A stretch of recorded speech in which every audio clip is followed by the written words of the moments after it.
నమస్కారం వీవర్స్. శ్రీ రాఘవేంద్ర మహాత్యం. పండరీపుర యాత్ర. శ్రీరాయర మహాత్యము అపారమైనది. వారి సంచారము పండరీపురము వైపు సాగెను. మార్గమధ్యములో ఒక పరిచారకుని భార్యకు పురుటి నొప్పి ప్రారంభమయ్యెను. మార్గమధ్యమైన అక్కడ నీడకు ఒక చెట్టు కానీ నీళ్లకు బావి కానీ లేని పరిస్థితి వచ్చింది. అప్పుడు తమపై కప్పుకున్న షాటిని నీడగా అంతరాళములో పెట్టి కమండలములోని నీటిని అక్షయము చేసి ఆమె సుఖంగా ప్రసవించేటట్లు అభిమంత్రించి గురువులు ఆశీర్వదించిరి. అక్కడ నిరాటకంగా సుఖంగా పుత్రోత్సవము జరిగింది. ఇది దయాసముద్రులైన శ్రీరాయర మహత్తర కరుణ. రాయరంటే రాఘవేంద్ర స్వామి గారు. ముందుకు సాగుతుండగా శేషుడనే ఉద్దామ పండితుడొకడు వాదానికి రాగా వాగ్వైఖరి అను గ్రంథాధారముతో సులభంగా గురువులు అతన్ని జయించిరి. మరియు విద్వజ్జన పక్షపాతి అయిన శ్రీ రాఘవేంద్ర గురువులు ఆ పండితునికి విశేషంగా సన్మానంగా చేసి గౌరవించిరి. దీనికే విద్యాపక్షపాతం అంటారు. తర్వాత పండరీపురానికి దిగ్విజయం చేసి శ్రీ పాండురంగని సందర్శించి కొల్హాపురానికి వచ్చి మహాలక్ష్మీదేవిని దర్శనము చేసిరి. అక్కడ నుండి నాసిక్ పోయి గోదావరిలో సంకల్పపూర్వకంగా నదీ స్నానము చేసిరి. దారిలో ఊపిరి ఆడక ప్రాణాపాయ స్థితికి వచ్చిన ఒక సేవకుణ్ణి అభిమంత్రణతో అవలీలగా బతికించిరి. తరువాత బీజాపురానికి వచ్చిరి.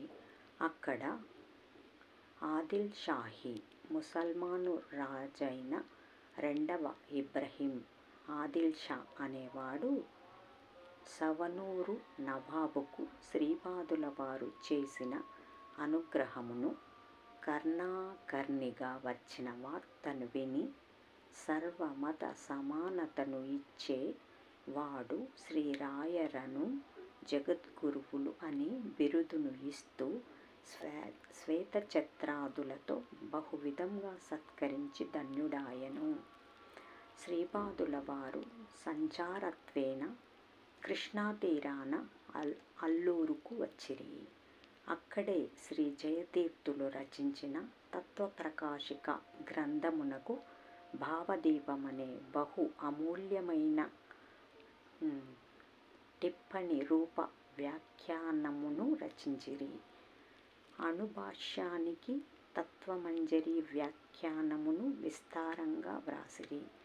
రాయచూరు జిల్లా మానవికి శ్రీపాదుల వారు సంచారత్వేన వచ్చి అక్కడే చాతుర్మాస్య దీక్షను స్వీకరించి 4 నెలలు ఉండటానికి నిశ్చయించిరి.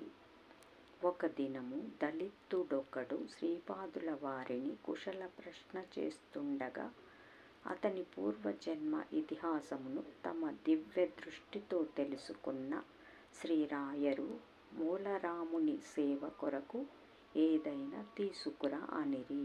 అతను ఆవాలు భక్తితో తెచ్చి ఇచ్చెను. అప్పుడు చాతుర్మాస్య కాలము కనుక ఆవాలు వ్రతానికి రాకపోయినా ఆ దళితుడి మీద అనుగ్రహము చేయవలెనని ఇచ్ఛతో గురువులు ఆవాలను వంటలో ఉపయోగించమని ఆజ్ఞ చేసిరి. మరియు దాన్ని శ్రీరాముల దేవకు సమర్పించి ఆ దినము భుక్తశేష ప్రసాదమును స్వీకరించిన దళితుడు హరిధ్యాన పారాయణుడయ్యను.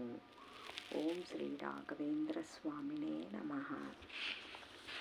పూజ్యాయ రాఘవేంద్రాయ సత్యధర్మరతాయ చ భజతాం కల్పవృక్షాయ నమతాం కామధేనువే. 20వ పారాయణ పెద్దగా ఉంది కాబట్టి సగమే చదివాను. రేపు మిగతాది చదువుతాను. ఓం శ్రీ రాఘవేంద్ర స్వామినే